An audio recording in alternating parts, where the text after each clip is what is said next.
Hey there.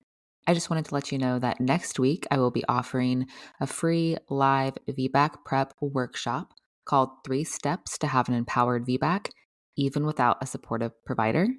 The 2 sessions will be on Wednesday, October 9th at 12 p.m. Eastern Standard Time. The second session is Tuesday, October 15th at 2 p.m. Eastern Standard Time. You don't have to attend both. You can attend either one, or you can attend both if you'd like.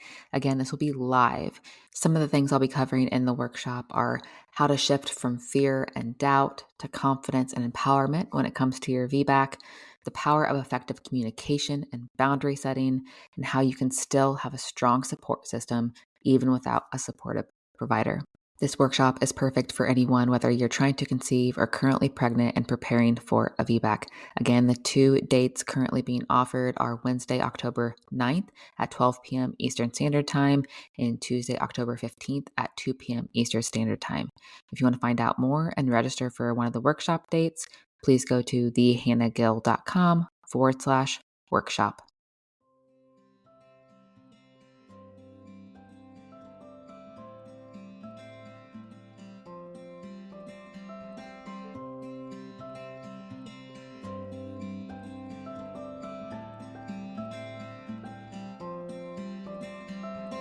Welcome to the podcast where we get into the real and raw of pregnancy, birth, and postpartum. My name is Hannah Gill. I'm a VBAC mom, doula, and birth educator, and I help women discover their options and harness their inner power to have the experiences they desire. I'm here to support you through the ebbs and flows of these transformative years so we can have open and honest conversations about the hard, the messy, and the beautiful parts of motherhood. This is the Ebb and Flow Birth Show.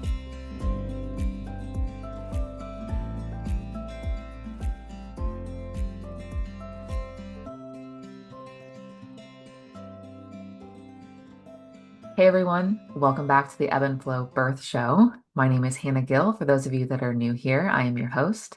And today we are going to be talking about why someone may want to hire a doula for their birth team when they're going for a VBAC. So there's probably a million reasons why someone wants to hire a doula to be on their birth team, especially if they're going for a VBAC. But I want to talk about 3 specifically today. The first is that maybe the first time around, they didn't do much to prepare for their birth as far as mental and physical preparation or education about what their options were.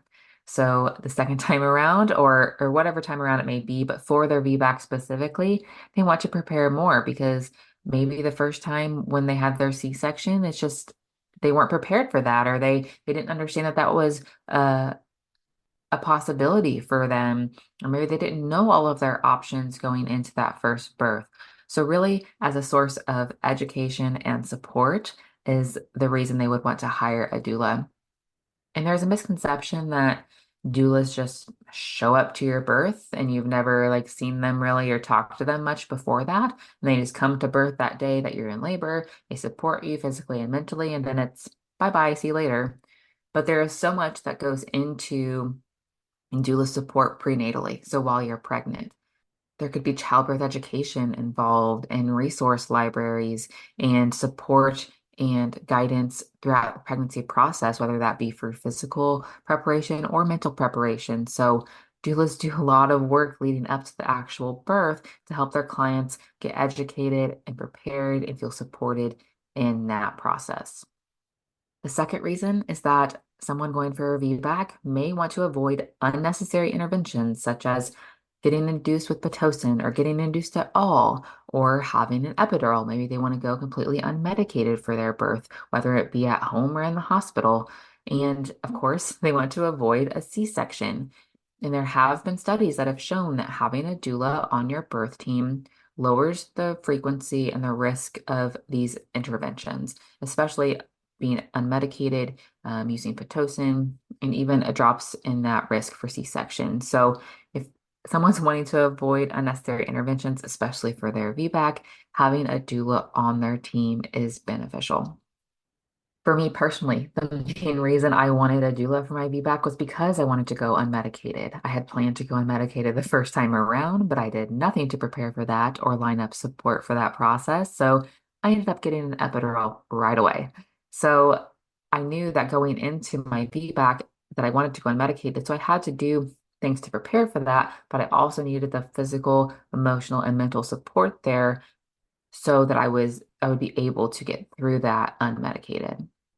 And some people can go into birth and birth unmedicated without any sort of preparation. But for me, I knew I needed that extra education and support. And the third reason, and probably the most common reason, is that women wanting to go for a VBAC wants an advocate on their team. So maybe in their first birth, maybe there was birth trauma. Maybe they weren't listened to. Maybe they weren't supported. Maybe they weren't respected. Maybe they didn't know all their options and how to speak up and advocate for those. So having a doula on your team that not only knows what you're wanting out of your birth and it can help you make your birth plan, but someone that can really help emphasize your voice and emphasize your desires and your wants out of your birth. Someone that can make sure you understand what all of your options are and that can serve as that kind of bridge between the gap of you and your provider. So making sure that there's clear communication, making sure that if your wishes are clearly not being respected, that they can bring that up and say, okay, you didn't want to have someone bring up the possibility of an epidural. Are you still wanting that? So just making sure that your choices and your wishes are being respected. And also, we know that there are cases of true neglect or abuse in the medical system, regardless of if it's birth or not. So someone there to serve as someone on your team to speak up if that's happening. Because me personally, as a doula, I cannot sit by and, or I would not be able to sit by and just clearly let abuse happen or disrespect or coercion or fear mongering. So having someone there to be an advocate for you and your family and your wants and your desires and your needs, just make sure you're just respected as a woman giving birth and that your choices are respected. So that is a big one. And probably the biggest one there is they want someone on their team as an advocate, especially if they don't know their options. So like I said, there are probably so many reasons that women hire doulas, especially for their VBACs, but those are the three primary reasons I see. And really the three primary reasons that I also wanted a doula for my VBAC. So whether you're a mom going for a VBAC in the future and considering a doula for your team, these may be some of the reasons for you, or whether you're, or even if you're a doula who was wondering like, why would someone going for a VBAC specifically want to hire me? And what could I look out for when having like a consultation with someone that's wanting the VBAC? So those are the three main reasons. And I know that was a short, quick episode. Last week's episode was pretty long, so I wanted to keep this one short for you guys.